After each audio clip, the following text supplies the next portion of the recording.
bagaimana ya kalau misal sebagai seniman Minang, ciri khas Minang itu apa? Ya. Lalu saya bikin rumah bagonjong kah? Atau anak daro kah yang bertanduk? Atau gambar gunung? Enggak. Oke. Karena saya belajar awalnya tuh di Jogja. Nah di Jogja, saya sudah melihat dari mulai awal masuk ke Jogja, ragam. Ragam.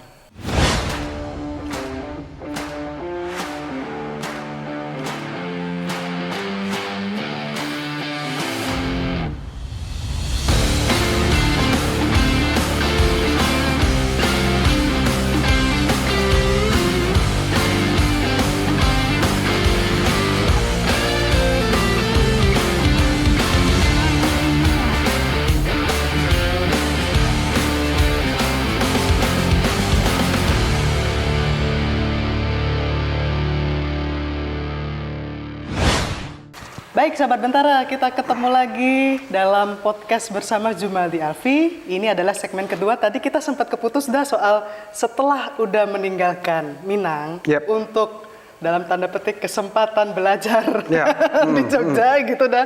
Saya pengen tahu soal perjalanan kesenimanannya udah. Apakah misalnya setelah sekian lama begitu ya berjarak dengan Minang begitu, udah tetap menampilkan ciri-ciri memori masa lalu, menampilkan keminangan dan seterusnya dalam karya itu gimana dah? Adakah komen seperti itu? Agak sulit juga sih pertanyaan ini, pertanyaan bagus. Cuman begini, di Minang itu kita nggak punya namanya kebudayaan visual. Kalaupun ada namanya bentuk-bentuk seni rupa di sana. Tapi tidak seperti sedalam atau semasif di Jawa. Jawa itu kan punya kultur seni rupanya.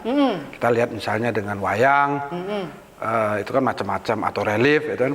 Nah di Minang sendiri boleh dikatakan tidak ada. Kalau ada mungkin kriya sedikit ya dengan songket lah atau dengan mungkin ukir kayu. Tapi bukan menjadi ini sebuah kebudayaan yang utama itu. Kalau di Minang itu yang lebih ini mungkin literasi kebudayaan oral. Iya, tutur. Tutur, kebudayaan tutur. Jadi mungkin Pur sebagai orang literasi kan paham sekali bagaimana para orang Minang itu jago menulis, bercerita atau berpuisi.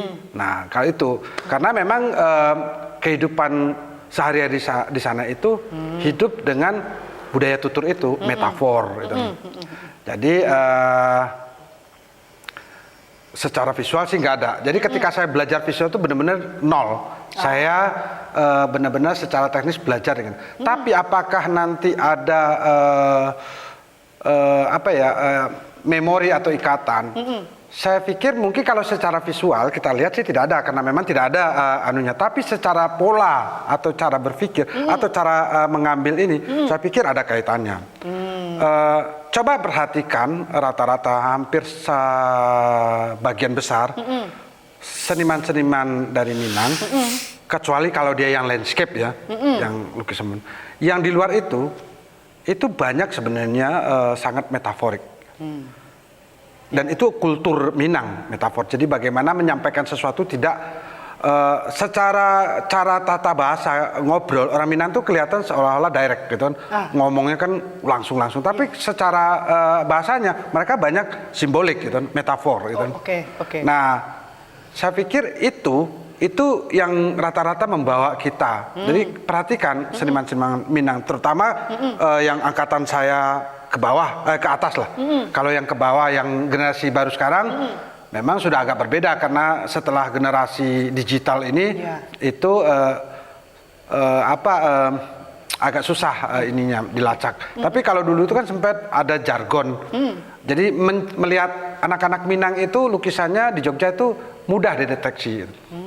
Satu, mereka biasa menghindari figuratif, gitu. Iya, karena pengaruh agama atau gimana? Ya, ada sebagian memang seperti itu. Dan kedua, nanti paling kalau nggak abstrak, surrealis, kaligrafi, itu. Nah, mungkin mulai agak berbeda ketika kelompok saya mulai membedakan itu. Kelompok jendela itu? Jendela itu didirikan tahun 95, waktu memang secara stereotip orang Minang itu punya, waktu itu kalau di Bali ada Jelebret Art, di Minang itu ya kaligrafi. Gitu. Jadi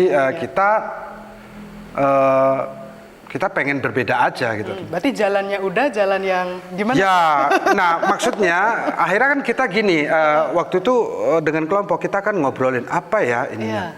Nah, jadi semangat metafor, semangat simbolik itu.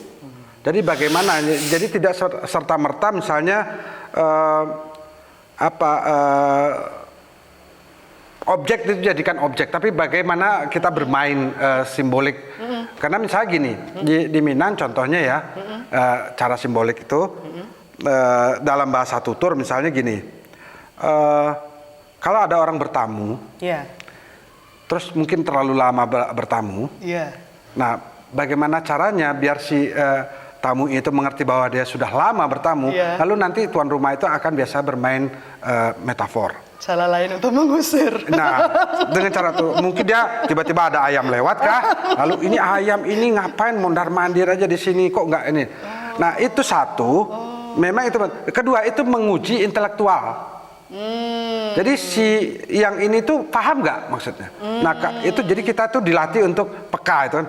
Wah ini berarti tuan rumah atau ngomong ini apa ya gelasnya itu apa ada bocor apa gimana ya kok kosong terus ya katanya. Nah maksudnya si tuan rumah tuh udah capek ngisi tuh. Nah kayak gitu tuh.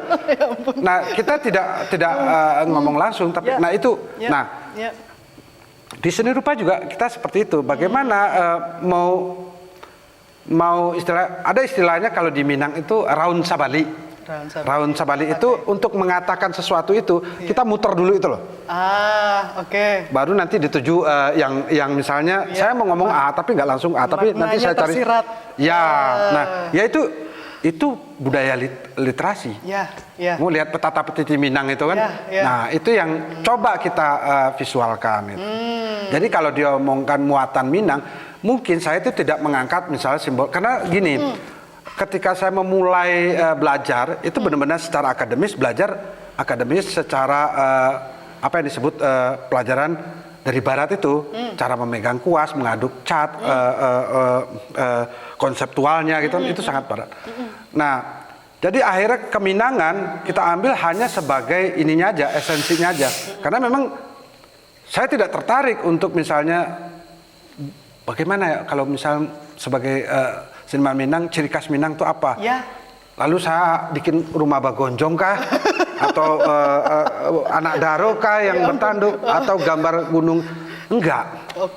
Karena saya belajar awalnya tuh di Jogja. Nah di Jogja, saya sudah melihat dari mulai awal masuk ke Jogja, beragam karena banyak aliran yang saya lihat. Jadi secara pribadi saya sendiri tidak itu. Jadi tidak perlu seorang seniman selalu mengacu pada budaya, pada adat, pada apa yang kalau saya sih gini, secara spesifik menjadi budaya Minang enggak, tapi bahwa ada nanti muatan cara berpikir orang Minang mungkin ada. Jadi kan gini, saya tidak tertarik pada visualnya, saya tertarik pada cara berpikirnya. Nah, mungkin melihat lukisan saya itu sebenarnya pola pikir orang Minang, gitu loh. Bukan maka dari awal saya tidak tertarik untuk mengangkat objek. Misalnya ketika saya mengangkat sekarang mungkin ya kayak gini lah papan tulis itu bukan targetnya saya itu mengcopy papan tulis itu sehingga orang nanti terpukau wah ini papan tulis persis ya, bukan itunya gitu. Tapi bagaimana sebagai sebuah visual idiom papan tulis itu saya angkat. Tentu sebagai seorang perupa tugasnya yaitu tadi bagaimana juga memanipulasi orang bahwa ini ternyata lukisan toh. Nah itu kan teknisnya, tapi targetnya bukan itu, targetnya ini adalah simbolik apa sih gitu loh. Nah itu jadi bagaimana itu tentang pelajaran, bagaimana manusia sebagai makhluk yang berpikir itu. Nah ini saya menemukan metafornya atau simboliknya itu di papan tulis. Nah itu kan cara yang diajarkan oleh kultur kita gitu kan. Jadi untuk membicarakan sesuatu tidak harus dengan A itu ya tidak harus A itu tuh. Iya. Gitu. Iya. Saya perhatikan juga udah tidak membubuhkan tanda tangan di depan. Oh ya. Itu kenapa lukisan-lukisan udah begitu? Maksudnya gimana tuh? Ya. Itu saya mulai tidak memberi sign. Ya. Itu tahun 2007. 2007, oke. Ya, 2007. Sebelum 2007 sih lukisan saya ada tanda tangannya. Jadi itu semacam ada perjalanan spiritual. Waduh, ini Itulah. bulan puasa membincangkan Tapi perjalanan gini, spiritual. bukan religius. Oh ya, baik. Tidak apa-apa, irrelevan. Gimana? Jadi gini, saya tidak tahu alasan pastinya gitu ya, Iya. secara 100% gitu. Tapi ini kan sangat personal sekali gitu. Iya. Jadi tahun 2007 itu saya mulai memutuskan kayaknya saya tidak sanggup lagi menuliskan nama di depan itu kan. Karena waktu itu saya merasa itu semacam kalau tahun-tahun segitu kan atau tahun sebelumnya kan itu pengakuan bahwa ada nama berarti ini karya si A itu apa yang disebut dengan ciptaan gitu kan. Iya. Nah sementara saya merasa bahwa saya itu bukan pencipta gitu. Saya itu hanya eksekutor. Jadi gini, karya-karya ini lahir kebetulan lewat tangan saya. Bukan saya memikirkan atau memang mengkreasinya dengan jadi gini, mungkin analoginya seperti inilah. Kayak bidan lah gitu ya. Kayak bidan itu. Iya. Jadi ada bayi yang mau lahir. Nah, bagaimana bayi itu lahir dengan selamat, dengan baik, tentu perlu keahlian atau anunya bidan. Seseorang yang membantu kelahiran itu. Nah, ada sebuah ide yang mau lahir, kebetulan dia lewat di tangan saya.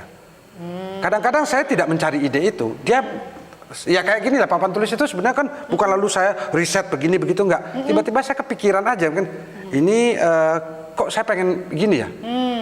Baru kebanyakan nanti setelah lahir baru saya pikirkan, kok bisa jadi seperti ini ya. Jadi secara 100% saya tidak merasa bahwa ini itu adalah anunya saya. Jadi akhirnya saya kadang malu untuk ini, apakah betul ya? Makanya saya lebih memberi ininya sign itu di belakang. Kalau di belakang itu ini opini atau anunya saya, cara saya ini. Kalau di belakang itu berarti saya memang membantu, membantu karya ini lahir gitu. Tentu orang apapun alasannya orang akan tetap ini orang terserah mau bilang itu kan karyamu atau itu ciptaanmu atau apa. Tapi perkataan ciptaan itu benar-benar agak mengganggu saya. Karena ciptaan itu, nah kembali lagi ke spiritualism. Kita itu tidak mencipta, kita itu hanya dilewatkan. Yang mencipta itu yang di atas kita. Yang maha kuasa. Tuhan. Istilahnya seperti itulah. Jadi saya juga saya tidak mau terlihat seperti seolah-olah agamis religius. Enggak, tapi akhirnya saya menyadari kalau tidak ada kuasa itu, buktinya ini saya berapa bulan ini kesulitan menggambar. Karena sepertinya tidak ada saya dikasih ini ilham, dikasih apa. Jadi saya coba pun nggak bisa,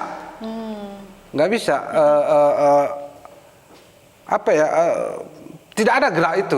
Ya sudah, saya juga ya udah mungkin momentumnya belum aja. Karena nanti kalau saya juga percaya nanti kalau memang mas saya datang nanti dia akan berurutan kembali gitu. Yes, kayak klinik bersalin itu pas lagi musim beranak ya banyak orang beranak gitu kan. Nanti kalau lagi nggak ada ya udah nggak ada. Gitu. Menunggu jadi, waktunya. Ya, jadi secara garis besar seperti itu. Tapi secara detailnya mungkin ya harus direnungkan kembali kenapa alasan yang paling ini. Cuman ya itu tadi sampai sekarang sampai hari ini sih ya itu saya belum sanggup kembali untuk menuliskan. Jadi kalau ada teman-teman misalnya, Alfi kamu tulisin dong namanya di depan, saya mending di belakang.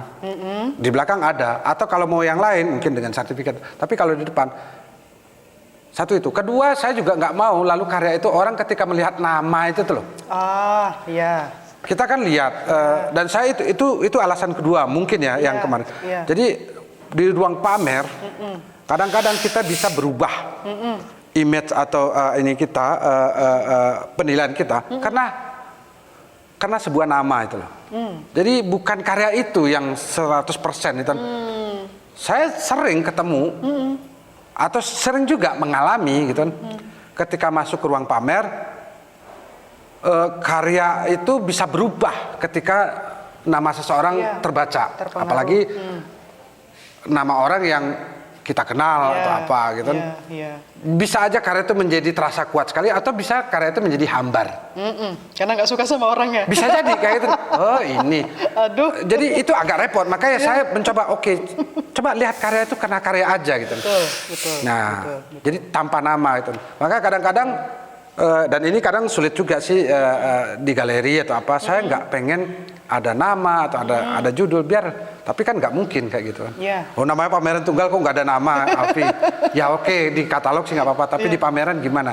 Jadi kadang saya nggak mau ada judul ada apa. Jadi lukisan ya kayak gini aja. Udah lihat itu. Gitu.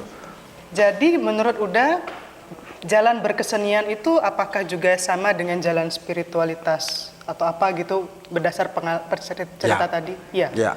Jadi kalau saya pribadi meyakini iya. Ya ini saya ya. Saya. Seperti tadi dibilang, saya punya dasar secara agamis itu dididik dengan sangat ketat. Tapi saya punya kemampuan pun terbatas. Satu sisi saya itu pengen sih seperti teman-teman saya yang sangat lancar. Jadi saya itu waktu kecil itu pindah ngaji itu mungkin sudah boleh dikatakan puluhan surau. Jadi ada surau di mana saya datangin untuk belajar mengaji sana. Tapi ilmu saya itu nggak pernah tambah gitu. Bahkan sampai hari ini apa yang saya dapatkan bacaan-bacaan saya itu pengalaman saya masa kecil aja. Waktu dewasa itu pertambahannya sangat sedikit. Itu karena pencarian masa kecil aja itu. Dan itu kadang-kadang membuat saya putus asa. Kenapa ya saya kok segoblok ini ya? Gitu. Sementara teman-teman saya itu dia sangat lancar membaca, mengaji kitab. Saya bukannya nggak mau, saya itu mencoba. Sementara untuk membaca teks lain saya itu cepat. Misalnya ketika disodorkan buku-buku sejarah Latin, itu saya sangat nempel. Tapi ketika belajar teks Arab dengan ini, itu susah sekali. Dan itu membuat saya putus asa dan merasa mungkin saya ya dulu kan doktrinnya sangat ketat. Ya mungkin saya sudah jadi ahli neraka ini gitu. Karena nggak apal-apal dengan ini gitu. Nah, tapi akhirnya ketika mengenal lukisan dan ketemu dengan Buya Syafi'i, saya merasa untuk menjadi orang yang spiritual atau orang yang religius atau orang yang agamis gitu. Itu tidak cukup dengan atau tidak serta-merta harus itu tok gitu. Karena ternyata baru dulu sih saya sudah tahu ayat itu, tapi kan dulu nggak paham maknanya, Pak. Jadi 10% ayat-ayat itu memang di Al-Quran, tapi 90% itu di alam. Jadi ada namanya ayat yang tersurat dan ada ayat yang tersirat. Nah di alam inilah kepekaan kita dilatih. Kalau yang di 10% nggak dapat itu, hanya berapa persen dapat, yang di alam inilah. Nah ternyata yang di alam itu saya bisa cepat ininya. Jadi ternyata saya temukan di jalan kesenian untuk mencapai nilai-nilai kepekaan, religiositas dengan kesenian itu saya bisa. Jadi tentang sensitivitas, saya mungkin mendapat doktrinnya di agama, tapi prakteknya itu di kesenian. Gitu. Makanya buat saya sih agama dan kesenian itu ya beriringan itu. Kita jeda dulu karena itu kata kunci agama dan kesenian dan itu beriringan. Termasuk juga pertemuan dengan Buya. Itu bisa diceritakan di segmen ketiga. Teman-teman nanti kita akan kembali Masih bersama Uda Alfi di segmen ketiga podcast Bentara Budaya. Ya. Sama dengan akaran sama. Persoalan cabangnya itu berbeda bentuk, itu no problem. Toh akarnya masih sama. Kita nggak bisa dong membayangkan sebuah pohon itu cabangnya sama semua. Karena nanti ada macam-macam kan, namanya juga pohon, sinarnya dari mana, pas kebetulan sinar ini kuat, cabang ini pas tumbuh dia agak melebar. Di sini dia agak mengecil.